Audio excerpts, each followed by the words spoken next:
오늘 아침에 저희들이 사도행전 1장과 2장의 말씀을 읽었습니다. 오늘부터 아마 이달 말까지 해서 사도행전을 우리가 아침에 읽고 나누는 시간을 갖도록 하겠습니다.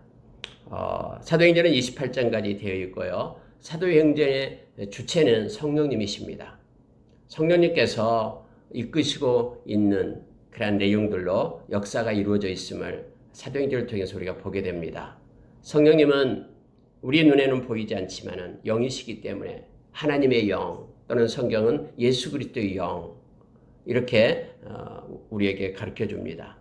그리고 성령님은 인격의 영이시기 때문에 성령을 거부하는 이들에게는 성령께서 역사하지 않습니다. 성령님이 아니면은 우리는 예수님의 십자가의 사건이 나를 위한 사건이다라고 믿을 수가 없습니다. 성령님이 아니고서는 우리가 하나님, 예수님을 나의 주로 부르면서 그분께 나갈 수 있는 방법이 없습니다. 성령님께서는 우리에게 오셔서 우리가 구원의 날까지 절대로 우리를 떠나지 않습니다. 그러니 믿는 자들은 성령을 근심하게 하지 말라라고 성경은 에베소서 4장 30절에서 우리에게 말해주고 있습니다. 또한 성경은 데살로니가전서 5장에서 너희는 성령의 불을 끄지 말라라고 말합니다. 이걸 성령을 소멸하지 말라라는 표현으로 나타내고 있습니다. 성령님께서는 우리에게 요한복음 16장에서 이미 보았듯이 8절 이하에서 우리의 죄와 그리고 우리의 의와 우리의 그 심판에 대해서 우리를 책망하신다라고 말씀합니다. 온전히 우리가 회개할 수 있는 것도 성령님의 사역이며 또 우리가 믿음으로 살 수 있는 것도 이것이 곧 의라라고 얘기하는데요. 믿음으로 살 수 있는 것도 성령님께서 인도하심입니다. 그리고 우리가 성령님께서는 이 땅의 가치보다도 하나님의 나라의 가치로 우리의 삶의 모습과 또 우리의 마음 가운데 그러한 마음 가운데 하나님의 마음을 부어주시는 분이 바로 성령님이십니다. 그래서 성령에 충만하게 될 때 우리는 이 세상에서 육신의 정욕과 안목의 정욕과 이생의 자랑을 따라 사는 자가 아니라 하나님과 하나님의 뜻을 따라 사는 자로 우리가 세워지게 됨을 알게 합니다. 여러분, 성령님은 곳곳에서 말씀 속에서 우리가 묵상하게 될 때 우리의 마음 가운데 하나님의 사랑을 부어주시는 분도 성령님이시고요. 성령님은 하나님의 뜻과 마음을 알게 하신 분도 고린도전서 2장에서 우리에게 가르쳐주죠. 성령님이심을 알게 합니다. 뿐만 아니라 성령님이 아니고서는 우리가 예수의 증인이 될 수가 없고요. 그리고 성령님이 아니고서는 우리가 지혜의 말씀, 지식의 말씀, 믿음을 가질 수도 없고 성령께서 주시는 그 은사로 인하여 분별의 영을 가지고 이 시대를 살아갈 수 있으며 또 성령님께서는 우리로 하여금 능력을 행할 수 있는 힘과 동력을 매일매일 공급하신 분임을 성경은 말해주고 있습니다. 성령님은 자기 스스로 행하는 분이 아니라 예수 그리스도에게 영광을 돌리고 예수님의 말씀을 가지고 행하게 하고 그래서 예수님께 함께하고 예수님의 영광을 돌리지 않는 만약에 그런 영이 있다면 이것은 성령이 아니라 악한 영임을 우리로 하여금 알게 합니다. 성령님은 말씀을 쓰셨기 때문에 말씀을 깨닫게 하시고 또 성령님은 하나님의 사람들이 이 땅에 살아가면서 온전한 하나님의 사람으로 세우는데 성령께서 이끌어 주심을 알게 합니다. 성령님은 오늘 말씀을 우리가 읽었습니다만 불같이 우리에게 임하고 그래서 우리의 모든 것들을 정결케 하고 거룩하게 하는 분이 성령님이십니다. 때로는 바람처럼 우리에게 임해서 우리로 하여금 흔들리지 않고 굳건하게 이 땅을 살게 하고 때로는 비둘기처럼 임해서 우리 가운데 평안함과 기쁨과 위로와 또 새 힘을 공급하시는 성령님을 우리가 만나게 됩니다. 때로는 성령님은 우리에게 기름처럼 임합니다. 그래서 깨닫게 하시고 은혜를 알게 하시고 그리고 사역할 수 있는 힘과 동력을 공급해 주시고 또한 악한 것을 쫓아내고 하나님의 일을 행하게끔 그렇게 강력하게 우리 가운데 임하기도 합니다. 성령님은 때로는 말씀에서 나온 것처럼 생수처럼 우리에게 임합니다. 그래서 우리로 하여금 새로움을 느끼게 하고 풍성한 주님의 사랑과 그 힘을 우리가 성령을 통해서 알게 하고 나가게 합니다. 곳곳에서 성령의 역사들이 일어나고 있음을 압니다. 지금도 여전히 성령님은 활동하고 계시고, 그래서 많은 이 땅에 크리스천들이 있지만은 그들 가운데 임하고 있는 성령님은 한 분이기 때문에 서로 연합하고 같은 마음을 품고 하나님께 영광 돌리는 일을 행하게 됨을 알게 합니다. 열방 곳곳에서 이 시간에도 같은 성령님을 모시고 살아가는, 고린도전서 3장 16절 이하에서 너희 안에 성령이 계시고 그리고 너희 몸이 성전이다라고 말하고 있음을 우리가 보게 됩니다. 임재하신 성령님은 절대 떠나지 않습니다. 그 성령님은 우리를 떠나지 않고, 그래서 우리가 하나님 앞에 심판대 앞에 설 때까지, 우리가 죽을 때까지 우리를 보증하고 하나님 앞에서 이 사람은 예수를 믿는 사람이다라고 증거하며 우리로 하여금 하나님의 나라를 받을 수 있게끔 성령님께서 인도하심을 로마서 8장에서 우리에게 가르쳐 줍니다. 성령님은 이 땅에 우리가 가지고 있는, 소유하고 있는 가장 존귀하신 분이 성령님임을 누가복음 11장 13절에서 가르쳐 줍니다. 여러분, 이처럼 사도행전은요, 성령께서 우리를 이끌고 역사를 이끌고 교회를 세우고 있음을 우리로 하여금 알게 합니다. 여러분, 이 책은, 그래서 이 사도행전이라는 책은 어떻게 교회가 태어나고 성장하고 부흥했는지를 보여주고 있습니다. 이 교회의 성장은 인간의 노력에 의해서 주어지는 것이 아니라 성령의 능력을 통해서 이루어진 것임을 선포합니다. 그래서 여러분, 오늘날 여러 교회들이 있습니다. 이 모든 교회는요, 성령의 작품이에요. 사람의 어떤 힘과 지혜로 이루어진 것이 아니라 성령의 역사심 속에 나타나는 거예요. 그래서 자랑할 것이 못 되고요. 온전히 성령님만, 우리 주님만을 찬양하고 주님께 영광 돌리는 일이다라는 걸 알게 합니다. 여러분, 이 사도행전은 누가가 썼습니다. 원래 누가복음과 사도행전은 서로 연결됐고요. 내용이 많습니다. 이 신약 성경의 4분의 1을 이 누가복음과 사도행전이 차지하고 있거든요. 누가는 의사였고요.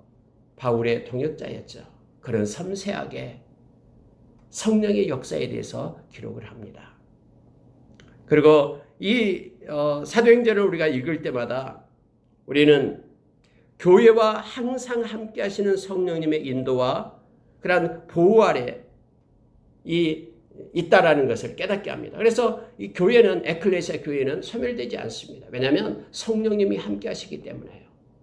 성령에 의해서 태동됐고요. 예수 그리스도께서 말씀하신 대로 반석 위에 내 교회를 세우겠다. 그래서 교회의 머리가 되신 예수님, 교회의 주인은 그래서 예수님이 되고요. 성령님께서 운영하고 있음을 우리로 하여금 알게 합니다. 만약에 교회가 성령의 능력을 부인하고요, 만약에 교회가 사람에 의해서 움직이고 결정된다라고 말한다면은 그것은 이미 교회가 아니라 일반인의 어떤 사교 집단에 불과함을 우리는 알게 합니다. 세상 끝날까지 그래서 교회는 절대로 없어지지 않습니다. 악한 사탄은 계속해서 이 교회를 무너뜨리려고 하고 있지만 절대로 교회는 소멸되지 않고 하나님께서 움직이시기 때문에 음부의 권세가 해할 수 없음을 성경은 선포하고 있음을 보게 됩니다. 그래서 이 말씀을 우리가 사도행전을 읽게 되면은 하나님이 성령님께서 함께 하시고 교회를 이끌고 있다라는 것을 깨닫게 합니다. 이 성경은 아마 대부분의 학자들이 이 사도행전은 AD 62년경에 쓰여졌다라고 말합니다. 누가에 의해서 쓰여진 것입니다.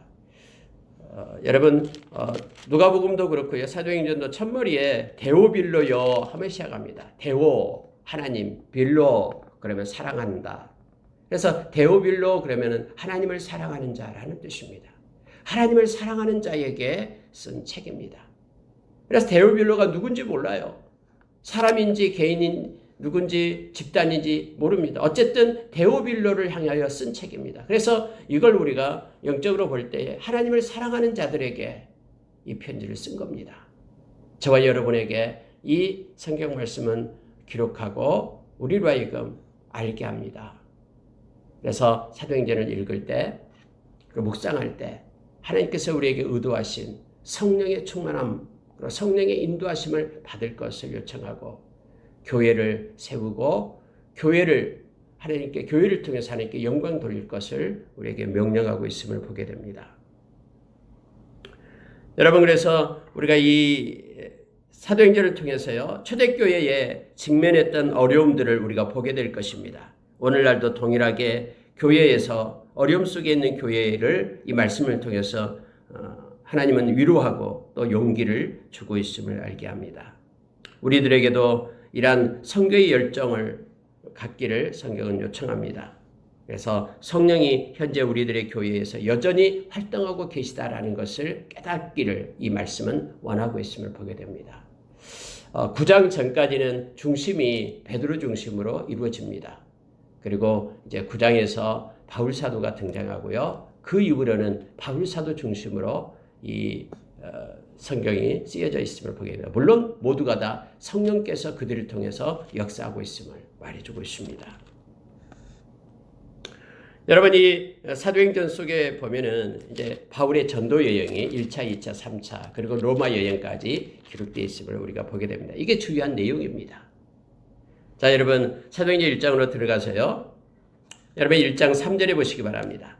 그가 고난 받으신 후에 또한 그들에게 확실한 많은 증거로 친히 살아계심을 나타내사 40일 동안 그들에게 보이시며 하나님 나라의 일을 말씀하시니라. 이렇게 성경은 기록합니다. 예수님이 부활하시고 나서 40일 동안 이 땅에 계셨습니다. 그리고 제자들을 만나서 예수님이 제자를 가르쳤다고 얘기합니다. 그런데 가르치는 내용이 다른 내용이 아니라 하나님 나라의 일을 말씀하셨다고 성경은 기록합니다.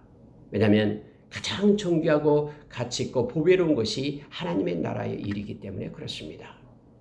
우리는 이 땅의 나그네입니다. 잠깐 있다 머물다 영원한 우리의 본향인 하나님의 나라로 가게 됩니다.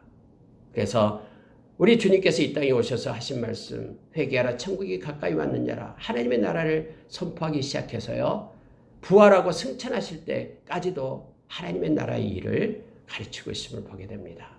이것은 오늘날 교회가 하나님의 나라에 대한 관심을 갖고 하나님의 나라의 일을 가르치고 전해야 됨을 우리로 하여금 알게 합니다.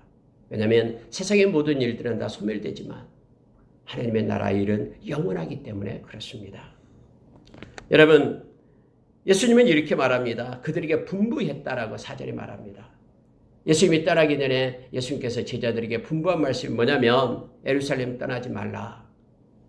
그래서 내게서 들은 바 내가 이미 너희에게 가르쳤다. 누가복음 마지막 24장에서 말하고 있었죠. 아버지께서 약속하신 것을 기다리라. 기다리라라는 거예요. 자, 예루살렘을 떠난다라는 것은요, 각 곳으로 흩어진다라는 걸 얘기하죠. 이것은 사역을 의미합니다. 사역하기 전에 먼저 성령을 받으라라고 얘기합니다.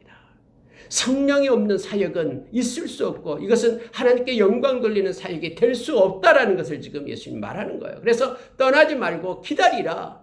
약속하신 것이 올 때까지 기다리라라고 말합니다.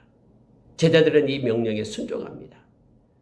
언제 성령이 내려오실지, 주님께서 보내주실 때가 언제인지 알지 못하지만 기약 없이 모여서 기도하면서 기다렸음을 성경 우리로 하여금 알게 합니다. 언제나 기다리는 자에게는 하나님께서 가장 좋은 것으로 채워주심을 우리는 압니다. 디모데후서 3장에 보면은 세상은 점점 조급해집니다. 점점 조급해합니다.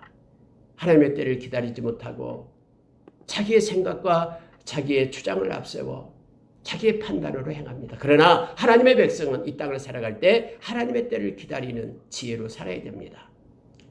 예수님께서는 제자들에게 절대 예루살렘 떠나지 마라. 약속하신 거 올 때까지 기다리라 라고 분부했다라고 성경은 말합니다. 너희는 요한은 물로 세례를 베풀었으나 너희는 몇 날이 못되어 성령으로 세례를 받으리라 라고 말합니다. 성령의 세례가 임한다라는 거예요.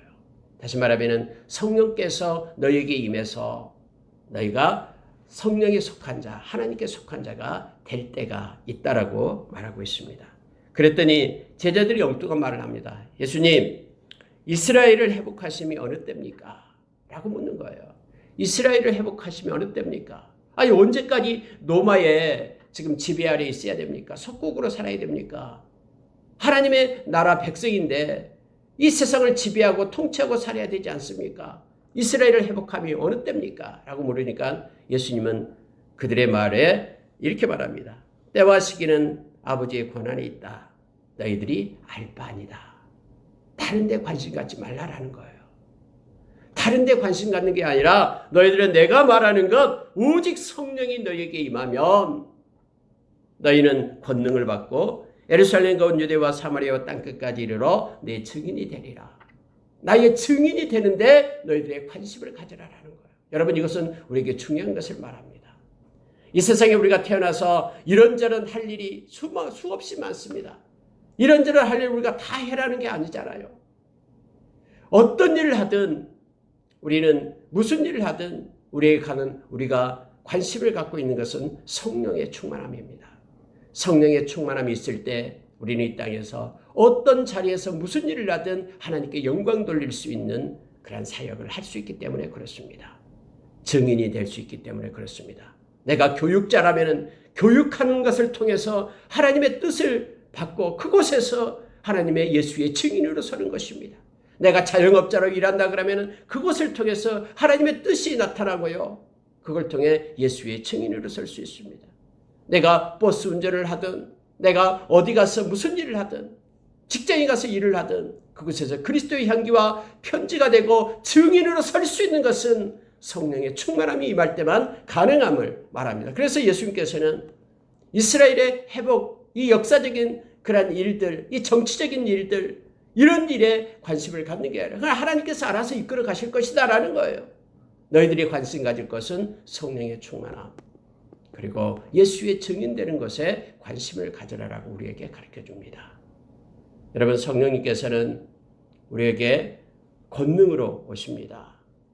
그래서 여러분, 이 사도행전이 쭉 기록이 되고 있는데요. 여기서 말하는 것처럼요, 예루살렘과 온 유대, 여기가 7장까지 나타납니다. 사마리아와, 그래서 8장부터 12장까지가 나타나게 되고요.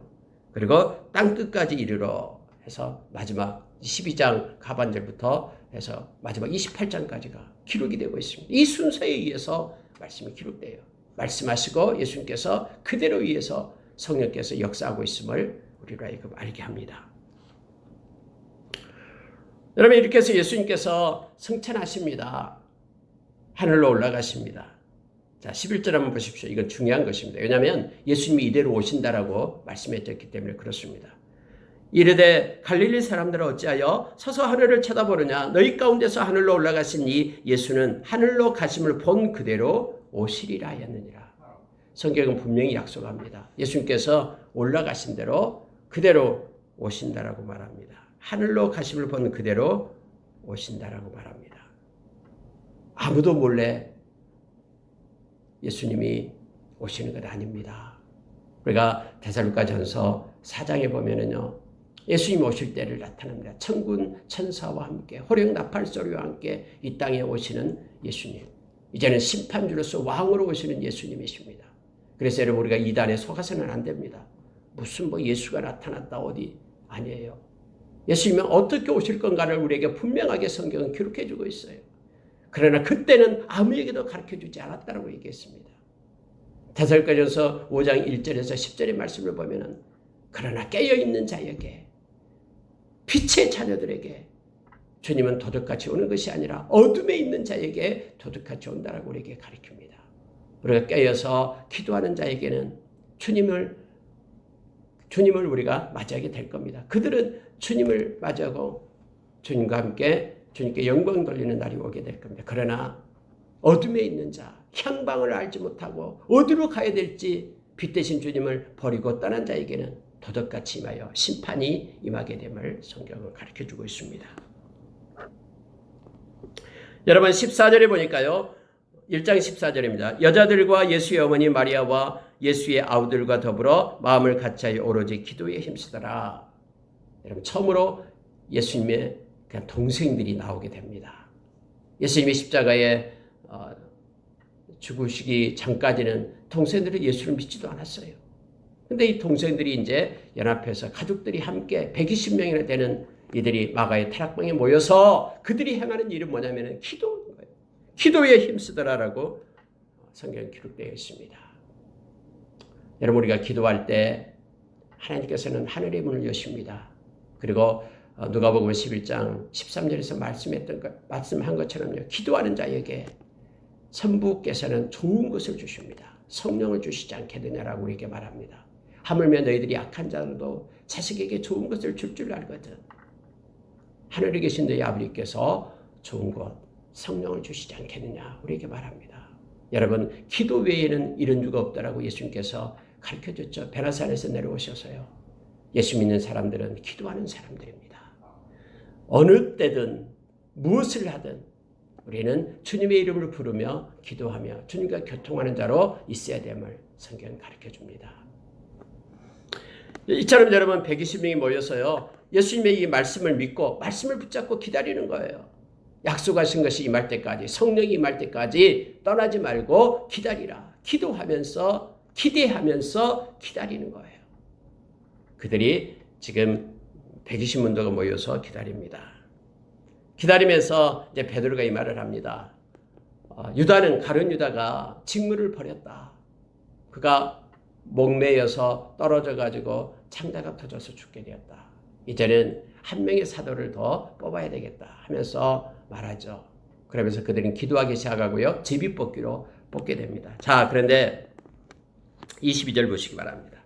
항상 우리와 함께 다니던 사람 중에 하나를 세워 우리와 더불어 예수께서 부활하심을 증언할 사람이 되게 하여야 하리라 하거늘. 여러분, 무엇을 증거하고 무엇을 전합니까? 무엇의 증인으로 섭니까? 부활입니다. 예수님의 부활의 증인이 되어야 됩니다. 부활의 증인이다 그러면요, 예수님이 살아계신다라는 거잖아요. 정말로 예수님이 살아계셔서 우리의 삶 가운데 개입하고 우리를 통해서 살아계신 주님이 나타나게끔, 이것이 곧 그리스도의 향기고 그리스도의 편지입니다. 이걸 위하여 일꾼을 뽑는다라고 지금 말합니다. 우리도 우리의 삶 가운데 살아계신 주님이 드러나기를 원합니다. 내가 드러난 것이 아니라, 나의 이름이 자랑되고 내가 높아지는 것이 아니라, 나는 죽고 나는 낮아지고 우리 주님, 보배 되신 주님만이 영광받고 자랑이 되는 그러한 이가 일꾼입니다. 만약에 그렇지 않는다 그러면은 그것은 교만한 자가 될 겁니다. 자기를 자랑하고 자기를 높이는 것, 이것은 아니고요. 우리는 죽고 낮아지고 주님만이 높임을 받는 자로, 그가 곧 그리스도의 일꾼임을 성경은 우리로 하여금 깨닫게 합니다. 여러분, 두 명이 추천이 되었습니다. 근데 성경은 이렇게 말합니다. 한 명은 바사바라고도 하고 유수도라고도 하고 또 요셉이라고 합니다. 이름이 막 많아요. 이 사람은 많은 사람들에 의해서 인정되고 알려져 있는 사람입니다. 근데 하나는 마띠아라고 얘기합니다. 물론 성경에 보니까요, 사도행전 이후에 이 새로 뽑힌 마띠아의 사역에 대해서는 나와 있지도 않아요. 그러나 여기에서 이 둘을 놓고 이제 뽑기를 하는데, 제비뽑기를 합니다. 하나님 앞에 기도합니다. 그들이 기도하여 이르되, 무사람의 마음을 아시는 주여, 이 두 사람 중에 누가 주님께 택하신 바 되어 봉사와 사도의 직무를 대신할 자인지를 보이시옵소서. 유다는 그 직무를 버리고 제 곳으로 갔습니다. 해서 제비를 뽑아요. 그랬더니 마띠아를 얻었다라고 얘기합니다. 구약에서도 제비뽑기는 나옵니다. 제사장의 직무를 정할 때도 제비뽑기를 합니다. 하나님의 뜻 가운데 맡긴다라는 거예요. 여러분, 그런데 우리가 잘해야 될, 이 말씀을 통해서 우리가 잘 알게 될 것이 뭐냐면요, 하나님의 뜻과 사람의 뜻은 다르다라는 걸 알게 합니다. 두 명 중에 이렇게 사람은 이렇게 이름을 3개나 가지고 있는, 사람한테 인정받고 많은 사람이 알고 있는 사람이 아니라 하나님의 선택 아니는 마띠아, 그리고 그가 행하는 행적에 대해서는 성경에 기록되어 있지 않지만은 그가 사도로서 그가 일생을 살았음을 우리는 압니다. 때로는 우리가 이 세상에서 행해지는 일들 가운데도 우리가 예상치 못하고 기대하지 않았던 일, 그런데 하나님께서는 그것을 원하고 이끄심을 우리는 때로는 압니다. 그래서 우리는 늘 우리의 모든 것을 하나님께 맡기고 하나님을 의지하는 그런 믿음의 마음을 가지고 살아야 됨을 우리가 기억해야 됩니다. 아무리 내 뜻과는 상관이 없고 이렇게 하나님을 믿어서는 안 된다고 생각하는 그러한 것들을 때로는 내려놔야 됩니다. 하나님은 하나님의 방법대로 이끄시고 인도하심을 우리가 인정하며 그분이 행하는 모든 일은 옳은 일이다라고 우리가 기억해야 됩니다. 하나님은 옳은 일만 행한다라는 뜻이 아니에요. 이 말은 무슨 말이냐면 하나님이 행하시는 일은 다 옳은 거예요. 그래서 그 좋으신 하나님을 믿고 의지하고 끝까지 신뢰하면서 살아가는 우리가 되기를 원합니다. 여러분 2절에 가면 이제 기다려요. 그들이 기다렸습니다. 보십시오. 6월절에 예수님이 십자가에 못 박히셔서 죽으셨습니다. 6월절 어린 양이 되어서. 그리고 40일 동안 이 땅에 함께 하셨습니다. 살아계셨죠. 그리고 승천하셨죠. 그리고 나서 10일이 지나면은 오순절이 되는 거예요. 이 순이다라는 것은 10일을 가리키고요. 오순절 5번 10일. 그래서 50일이 지났다라는 거예요. 언제로부터? 6월절로부터. 근데 이미 예수님은 40일 동안 함께 있었기 때문에 사순절은 지났죠. 우리가 지금 사순절 기간에 있다라는 것이 바로 이 내용이에요. 40일을 얘기합니다. 그러면 여러분 이제 오순절이 되었다라는 것은요. 예수님이 승천하신 후 10일이 지났다라는 거예요. 오순절이 되었을 때 그들이 함께 모였습니다. 물론 기도하고 있었겠죠. 근데 여러분 2절부터 보십시오. 호련히 하늘로부터 급하고 강한 바람 소리 같은 소리가 있어 강한 바람 같은 소리가 있어 그들이 앉은 온 집에 가득하며 마치 불의 혀처럼 갈라지는 것들이 그들에게 보여 각 사람에게 하나씩 임하여 있더니 그들이 다 성령의 충만함을 받고 성령이 말하게 하심을 따라 다른 언어들로 말하기 시작하니라 하면서 성령이 임하는 장면을 지금 기록하고 있음을 보게 됩니다.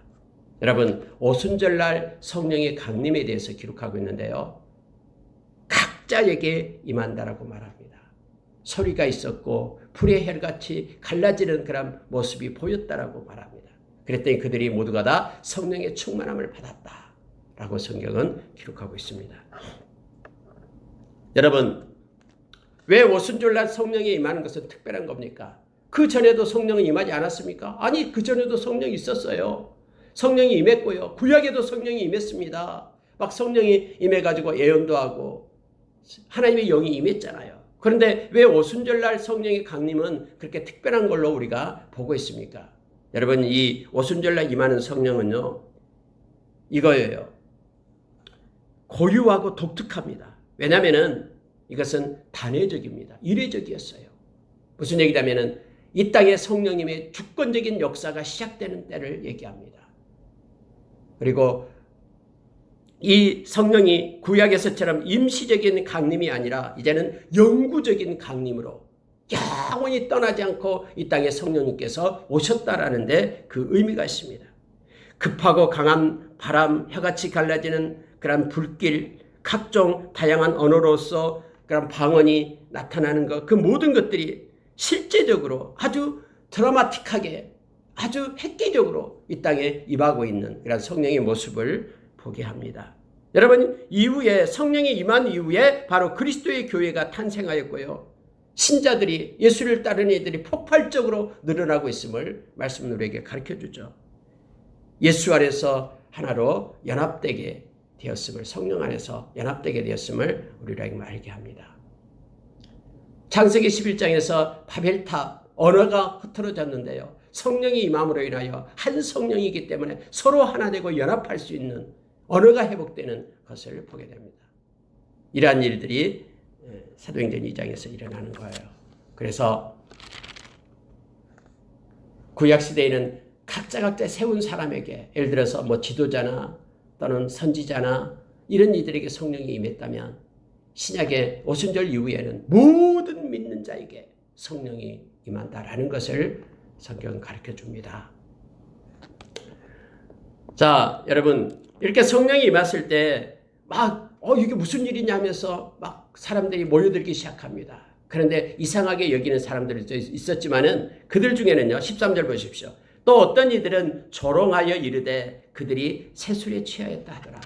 조롱합니다. 저들이 지금 헛소리하고 있다라고 얘기합니다. 여러분 이것은 오늘날도 동일합니다. 고린도전서 2장에 보면은요. 세상은 성령을 알지도 못한다라고 얘기합니다. 또 세상은 성령을 원하지도 않고 성령을 받지도 않는다라고 얘기합니다. 그러나 하나님의 사람은 성령이 없으면은 그는 그리스도인이 아니다라고 로마서 8장 9절에서 우리에게 말해주고 있죠. 성령이 아니고서는 우리 주님을 주님이라고 부를 수조차도 없습니다. 마지막 때 성령이 아니고서는 우리가 살아갈 수 없음을 예수 믿는 자들은 살 수 없음을 우리에게 가르쳐줘요. 그래서 우리가 성령 충만함을 구하고 기도하며 나가는 자가 되어야 됨을 가르쳐줍니다. 우리가 사도행전 보면 다음에 4장에서도 예수님의 제자들이 모여서 또 기도하기 시작하는 거예요. 그러니까 성령께서 또 충만함으로 그곳에 함께합니다. 성령의 충만함과 또 성령의 세례는 좀 다릅니다. 성령의 세례는 우리 가운데 성령님께서 임재하는 것을 말하죠. 성령의 충만함은 그 성령께서 가득 넘쳐서 성령의 권능으로 성령의 활동을 말하고 있음을 보게 합니다. 그래서 우리가 성령 충만함을 위해서 매일매일 기도하며 나가야 됨을 성경은 가르쳐주고 있는 것입니다. 여러분, 베드로가 그들에게 말하는 것이 있습니다. 요엘 선지자가 말했던 요엘서 2장에 나타나는 것이 이루어졌다라고 말하는 거예요. 그들에게 말합니다. 자, 17절 이하를 보십시오. 하나님이 말씀하시기를 말세에 내가 내 영을 모든 육체에 부어주리니 너희 자녀들은 예언할 것이요 너희의 젊은이들은 환상을 보고 너희의 늙은이들은 꿈을 꾸리라. 그때 내가 내 영을 내 남종과 여종들에게 부어주리니 그들이 예언할 것이요 하면서 약속하신 성령이 오셨다라고 말하고 있는 거예요. 이것은 그냥 일어나는 것이 아니라 말씀에 의지해서 말씀에 의거해서 나타났다라고 말합니다. 세상은 말씀대로 됨을 다시 선포하고 있음을 보게 됩니다. 그렇습니다.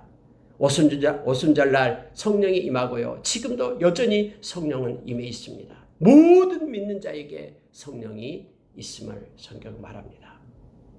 그러면서 성령께서 행하시는 일들에 대해서 잠깐 기록을 하고 있는데 그거예요.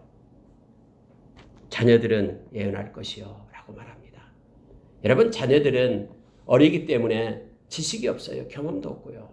뭔가를 가르칠 수 있는 능력도 없어요. 그러나 성령이 임하면 성령이 스승이 되어서 그들을 통해서 예언하고 성취되게끔 하겠다고 말하는 거예요. 젊은이들은 환상을 본다라고 기록하고 있죠. 젊은이들이 꿈이 생기고요. 뭔가 인생을 살아가야 되겠다라는 그런 욕망과 소망이 생기는 것은 성령이 임할 때 가능하다라는 거예요. 성령이 임할 때 그들의 인생을 하나님께 드리면서 하나님의 영광을 위하여 인생을 살아가게 됨을 말하고 있는 거예요. 성령이 임할 때 여러분, 이건 늙은이들을 얘기하잖아요. 성경에 말하니까요. 늙은이들은 꿈을 꾸리라라고 얘기합니다. 여러분, 원래 나이가 들고 이제 천국 갈 때가 가까우면요 꿈이 없어집니다. 그런데요, 아십니까? 성령이 임하면요 숨을 거두는 그 순간까지 그는 꿈을 꿉니다. 꿈이라는 게 뭐냐면은 내가 이 땅에서 하고 싶고 내가 소망에 불타고 하는 것들이 꿈이 되는 거예요. 그래서 성령의 사람들은 주님이 부르시는 그날까지요 주님의 사역에 동참합니다. 기도로 하나님께 영광 돌리고요. 하나님이 원하시는 그곳에 설 수 있어요. 언제나 마음에 꿈을 가지고 있기 때문에 절망과 낙심, 그런 우울한 것들이 다 소멸되고 하나님으로부터 위로를 받고 꿈을 꾸는 자가 되는 거예요. 성령이 임하기만 하면은 성령께서 우리를 붙드시고 그가 어린아이든 청년이든 아니면 늙은이든 모든 사람을 다 꿈을 꾸게 하고 다 소망을 갖게 하고 새롭게 인생을 살게끔 성령께서 이끄시고 있다라는 것을 말씀을 통해서 보게 됩니다. 우리가 만약에 이 세상에서 필요하지 않는다면 하나님께서는 우리를 부르실 겁니다. 우리가 이 땅에 생명이 있다라는 것은 하나님의 영광을 위하여 할 일이 있기 때문임을 우리가 알게 합니다. 우리가 늘 성령의 충만함을 받고 하나님께 영광 돌리는 자리에 서 있기를 원합니다. 여러분, 이제 베드로가 갑자기 바꿔집니다. 베드로가 그 많은 사람들 앞에서 예수 그리스도에 대해서 증인으로서 증거하기 시작합니다. 성령이 임하니까 달라지는 거예요. 두려워서 문 걸어 잠그고 덜덜 떨고 있던 이 베드로가 사도들이 이제는 사람들을 향해서 나가서 성령의 가르침을 받고 성령의 인도하심을 따라서 말씀을 선포하고 전하기 시작합니다. 놀라운 베드로의 설교가 2장에 기록되어 있음을 보게 됩니다. 심지어 깊은 깨달음까지도 말하고 있습니다. 하나님께서 다윗을 통해서 예수 그리스도를 나타내 준 것을 지금 선포하고 있는 거예요. 성경에 말합니다. 심지어 여러분, 자 30절 31절 보니까는 그는 선지자라 하나님이 이미 맹세하사 그 자손 중에서 한 사람을 그 위에 앉게 하리라 하심을 알고 미리 본고로 그리스도의 부활을 말하되 그가 음부의 버림이 되지 않고 그의 육신이 썩음을 당하지 아니하리라 하더니 이렇게 말하죠. 다윗이 고백했던 것을 베드로가 깨닫게 되는 거예요. 예수님이 부활했다라는 것을 다윗을 통해서 지금 고백했다라고 증거하고 있는 것입니다. 성령으로 인하여요. 자, 그러면서 여러분 성령을 아버지께서 받아서 예수님께서 우리에게 부어주었다라고 고백을 합니다. 이렇게 말하니까 너희들이 못 박은 그 예수가 바로 그리스도다. 하나님께서 그를 세웠다라고 부활했다라고 말하니까 사람들이 이 말씀을 듣고요 떨기 시작합니다. 그러면서 우리가 어찌할 거라고 말합니다. 베드로는 38절에서 이렇게 말해요. 베드로가 이르되 너희가 회개하여 각각 예수 그리스도의 이름으로 세례를 받고 죄사함을 받으라. 그리하면 성령의 선물을 받으리니 이 약속은 너희와 너희 자녀와 모든 먼 데 사람 곧 우리 주 하나님이 얼마든지 부르시는 자들에게 하신 것이라. 저와 여러분에게 약속했다라고 말하는 거예요. 그들의 자녀 하나님이 약속했습니다. 약속이 뭡니까? 우리가 회개하고 예수의 이름으로 세례받고 예수님의 보혈로 인하여 죄사함을 받게 되면 성령을 우리에게 주시겠다라고 약속했다. 우리는 이 말씀을 믿습니다. 우리가 주님 앞에서 죄인임을 고백하고 회개하고 예수 그리스도를 영접하면은 우리는 하나님의 자녀가 되고 성령께서 우리 가운데 계심을 우리는 압니다. 말씀대로 성경은 이루어집니다. 우리가 마음이 뜨겁기 때문에 성령이 임하고 이건 아닙니다. 물론 그렇게 나타날 수도 있습니다. 그러나 우리는 말씀을 믿음으로 우리 가운데 성령이 살아계심을 압니다. 바울 사도는 이것을 말할 때에 고린도전서 3장 16절에서 너희 안에 성령이 계시는 것을 알지 못하느냐라고 말하는 거예요. 느낌으로가 아니라 믿음으로 알지 못하느냐라고 우리에게 가르쳐줍니다. 진짜 성령이 없다 그러면 우리는 그리스도인이 아닙니다. 천국을 받을 수도 없습니다. 로마서 8장 15절의 말씀에 의해서 말입니다. 여러분 이렇게 그들이 이제 세례를 받고 돌아오는 숫자가 하루에 3,000명이 이르렀다라고 성경은 기록합니다. 그러면서 그들은 사도들의 가르침을 받고 교제하며 떡을 떼며 오로지 기도하기를 힘쓰더라. 이 중요한 것이 나타나는데요. 성령의 사람들은 기도하는 사람이다라는 걸 알게 합니다. 그들이 모여서 서로 교제하면서 사랑하면서 기도하기 시작합니다. 심지어 여러분 초대교회 공동체 모습이 지금 나타나고 있습니다. 모든 물건을 서로 공용으로 씁니다. 어떤 사람은 재산과 소유를 팔아서 사람의 필요를 따라 나누어줬다라고 성경은 기록합니다. 마음을 같이하여 순전한 마음으로 함께 모여서 성전에 모이기를 힘쓰고 함께 교제하는 일들이 있다라고 말합니다. 하나님을 찬미하고 하나님께 칭송하고 주께서 그랬더니 구원받은 자들이 점점 더하여졌다라고 성경은 기록하고 있음을 보게 됩니다. 여러분 근데 이것을요 이것을 오해하면 안 됩니다. 초대교회의 이 모습을 이렇게 기록하고 있는 것은 성령께서 하나 되게 하셨다라는 것을 말합니다. 그래서 자기들이 가장 소중히 여기는 것도 하나님의 사람들에게 함께 하면서 나눠주고 베푸는 삶을 살았다라는 것을 기록하고 있는 것은 맞습니다. 그러나 이것을 요즘으로 가지고 와서 요즘도 이렇게 해야 된다라고 주장하게 되면은 이게 이제 문제가 생기죠. 그래서 이단들이 생기는 거예요. 무슨 신앙촌 재산을 가지고 다 들어와라. 하나의 공동체로 만들자. 이렇게 되는 거예요. 여러분 이것은 자발적으로 서로 나누는 삶을 사는 것을 얘기합니다. 성령께서 마음에 감동을 주니까 성령에 순종하면서 그 일을 행하는 거예요. 오늘날도 여러분 이러한 일들이 많이 있습니다. 알지도 못하는 사람에게 성령께서 마음에 그렇게 하는 거예요. 그래서 그것을 그 사람이 필요하니까 그 사람에게 공급하는 겁니다. 그러한 일들이 곳곳에 일어나요. 이것은 같은 성령을 가진 사람들에게만 주어지는 그러한 하나님의 역사임을 우리로 하여금 알게 합니다. 초대교회는 이처럼 나누며 공유하는 삶을 살았습니다. 복음이 얼마나 우리의 삶에 모든 것을 획기적으로 변화시켰는지를 지금 보여주고 있는 내용이라고 우리가 볼 수 있습니다. 오순절날 성령 강림 이후에 교회가 탄생했고 이러한 특수한 상황 속에서 이 공동체의 삶을 우리가 이해를 해야 됩니다. 그러나 지금은 모든 곳에 곳곳에 교회가 세워져 있고요. 그리고 하나님께서 지금도 성령을 통해서 이렇게 역사를 합니다. 다 이렇게 막 모여서 살고 이런 내용이 요즘에는 아니죠. 어쨌든 오늘날에도 살아계신 성령님께서 행하십니다. 금께 맡기는 이들을 통해서 하나님의 사역들이 이루어지고 세워져 가고 있음을 보게 합니다. 성령 충만한 사람들은 기도하는 자입니다. 기도로 또 성령 충만함을 얻습니다. 뿐만 아니라 성령 충만하면은 자, 47절에서 하나님을 찬미하며 이렇게 되어 있죠. 또 모든 백성에게 칭송을 받더라 라고 되어 있습니다. 성령의 사람들은 하나님을 기도하고 하나님께 기도하고 하나님을 찬양하는 자이고요. 또한 많은 사람들로부터 칭송을 받게 됨을 성경은 말하고 이로 인하여 구원받는 하나님의 수가 날이 갈수록 더해졌다라고 성경은 기록해주고 있습니다. 오늘날 저와 여러분이 할 일은 성령 충만함입니다. 성령 충만함을 받으라라고 우리가 에베소서 5장 18절에서 우리에게 명령했죠. 늘 기도할 때 성령 충만함으로 나가기를 원하고 기도하며 찬양하는 자로 서기를 원합니다. 이렇게 기도하겠습니다.